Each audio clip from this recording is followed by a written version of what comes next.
Zonja dhe zotrinj, përshëndetje, nisim këtë edicion informative me një lajm fantastik.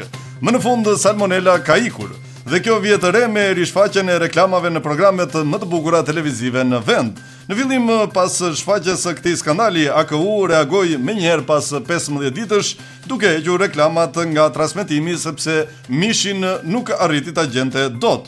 Dhe pas 3 ditësh, pasi mbaroi çudia, sepse siç dihet që çudia më e madhe 3 ditë zgjat, reklamat kanë filluar të rishfaqen në programet më të bukura televizive. Çka tregon edhe një herë qartë që salmonela ka ikur dhe qytetarët mund ta hanë pa problem mishin e pulës.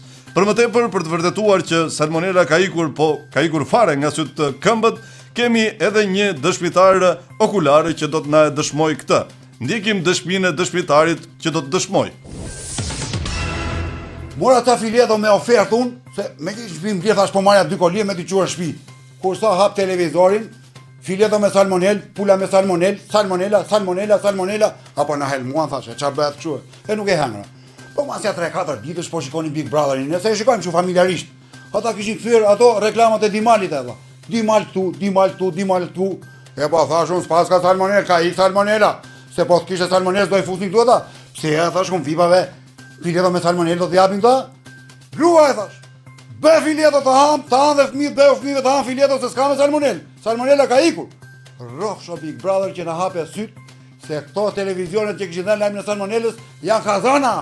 Janë fake news e vëlla.